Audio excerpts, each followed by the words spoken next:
Hindi mabuting tao ang 67 years old na si John Edwards at alam to ng mga taong nakapaligid sa kanya.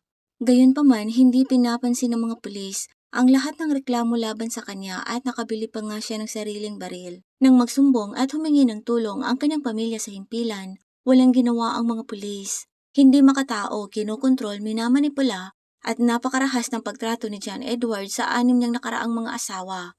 At noong July 2018, sumagad na ng husto ang kanyang pasensya at pinarusahan ang mga anak ng teenager na sina Jack 15 years old at 13 years old na si Jennifer. Ito ang malagim na kwento ni na Jack at Jennifer Edwards, araw ng Huwebes, July 5, 2018. Umalis sa paaralan si Jenny Edwards at naglalakad patungong istasyon ng bus para makauwi. Pero hindi niya alam na sinusundan na pala siya ng kanyang ama. Nung nakaraang araw, ang 67 years old na si John Edwards ay pumasok sa locker ng isang firearm club. Pulang-pula na ang mukha nito sa galit na para bang sasabog. Pero walang sinuman ang pumigil sa kanya. Ngayon sinusundan niya ang kanyang anak papunta sa bus station hanggang sa bagong nilipatan nitong bahay kasama ang kanyang ina't kapatid. Bandang alas 5 ng hapon nang makarating si Jenny ng bahay. Sa sandaling yon, ipinarada na rin ng kanyang ama ang sasakyan nito. Nang makita to ni Jenny, tumakbo siya papasok ng bahay dahil alam niyang may gagawing masama ang kanyang ama. Pero sumunod si John at nadatnan niya si Jenny at ang nakatatan ng kapatid nitong si Jack na magkasamang nagtatago sa ilalim ng mesa. Nagyayakapan at nanginginig sa takot. Ito ay isang napakasakit na pangyayari para sa sinumang magulang, pero hindi para kay John Edwards. Para sa kanya, baliwala lang ito, kaya niyang kunin ang buhay ng kanyang sariling mga anak. Inilabas niya ang kanyang baril at nagpaputok ng 14 na beses. Pagkatapos, nagmaneho siya pabalik sa kanyang bahay at nagpatiwakal gamit ang isang tama ng bala sa ulo. Natagpuan naman ng kanilang inang si Olga ang mga wala ng buhay na katawan ni na Jack at Jennifer. Maaaring binawian na rin siya ng buhay kung nasa bahay siya nung hapon na yon. Naging malaking balita sa Australia ang pagkawala ng dalawang magkapatid, hindi dahil sa nakakagulat na insidente, kung hindi dahil sa maraming beses sana itong pwedeng mapigilan. Pero walang sinuman ang tila nagmalasakit maliban na lang sa kanilang ina. Noong 2001, ipinagdiwang ni John Edwards ang kanyang ika-50 kaarawan. Pumunta siya ng Russia para pakasalan ang 19 years old na si Olga. Isa tong online arrangement at hindi gaanong kilala ni Olga si John. Ang alam niya lang ay ang mga ipinapakita ni John sa kanya. Isa siyang dating militar at nagpakita siya ng isang bank account na may maraming laman. Masaya si Olga na lumipat ng Australia. Umaasang magkakaroon ng pagkakataong magkaroon ng mas magandang buhay. Hindi alam ni Olga na siya ang magiging pang-anim na asawa ni John. At wala rin siyang kaalam-alam sa masasamang pinagdaanan ng 5 nitong dating asawa. Umabot pa ng maraming taon bago niya tuluyang nakita ang tunay na kulay ni John. Kung saan nagkaroon pa sila ng 2 anak, sina John at Jennifer. Naalala ng pinsan ni John na si Mike, ang unang pagbisita nito sa bahay ni na John sa Australia. Minahal ni Mike sina Jack at Jennifer sa una pa lang nilang pagkikita. Masayahin, palakaibigan at napakasigla ng mga bata. Pero sa totoo, hindi lang sila ang anak ni John. May 8 pa tong mga anak mula sa mga nakaraan nitong mga asawa. Sa bahay naman nila, tila masaya naman ang pagsasama ng dalawa. Pero parang papit ni John si Olga. Inutos niya ritong dapat panatilihing mahaba ang kanyang buhok at magsuot ng maikling palda. Hindi rin siya pinapayagang tumaba o magkaroon ng anumang mga kaibigan sa labas o magkaroon ng anumang pagkakaabalahan sa labas ng bahay, maliban na lang sa mga bata. Dumanas na rin ng hindi maisip na pananakit ang mag-ina mula kay John. Nang muntik nang sakalin ni John ang kanyang anak noong isang holidays, sa wakas ay nagpasya ni si Olga na ipagtapat na sa ibang tao ang nangyayari, sa kanyang dating boss at sa abogadong si David Brown. Hindi nagtagal, naging target din si Jenny sa toxicity ng kanyang ama. Para kay Olga, sobra na dahil napakabata pa ni Jenny at natatakot siyang baka mapatay ni John ang kanyang anak. Kaya noong 2016 nang si Jack ay 13 years old at si Jenny ay 11 years old, nag-file na siya ng diborsyo. Pumunta na rin siya sa himpilan ng mga pulis at iniulat ang lahat ng pananakit, lalo na ang pangmamalupit ni John sa kanyang mga anak. Pero nauna nang nakapunta si John sa istasyon bago pa man dumating si Olga at ipinaalam sa mga pulis na darating ang kanyang balyong asawa para gumawa ng maling akusasyon laban sa kanya. Ginawa niya to para hindi mabahira ng kanyang imahe at maiwasang makulong. Nakakagulat namang naging epektibo ang kanyang ginawa. Nang pumasok si Olga sa istasyon at iniulat ang mga pag-atake sa kanila ni John, hindi na siya sineryoso ng mga otoridad. Hindi rin nila sinuri ang kapakanan ng mga bata Kahit na ito ang protokol kung isa sa mga magulang ang nag-ulat ng pananakit at hindi rin sinuri ng mga otoridad ang record ni John Edwards. Marahil kung ginawa nila, makikita nilang may nauna ng reklamo para dito. Hindi rin nakakuha ng restraining order si Olga kahit na sinabi niya sa mga pulis na natatakot siya para sa buhay niya at ng kanyang mga anak. Alam na alam niya kasi ang ugali ng asawa.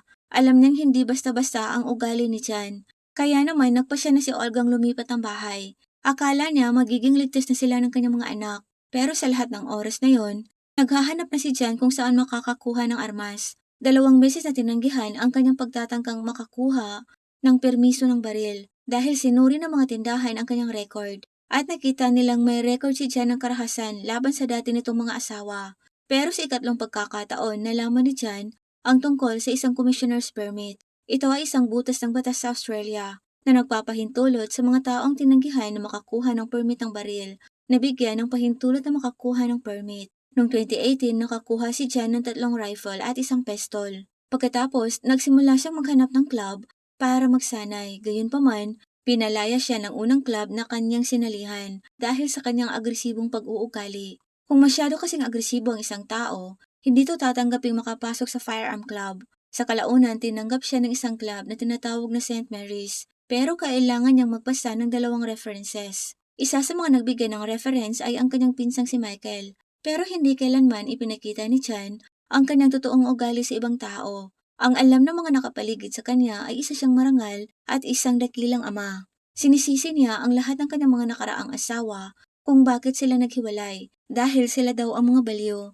Si John Edwards ay isang textbook narcissist. Ayaw niyang makita ang kanyang mga issue at gustong mag-iwan ng magandang impresyon sa mga taong nakapaligid sa kanya, yung mga taong hindi pa siya kilala ng husto.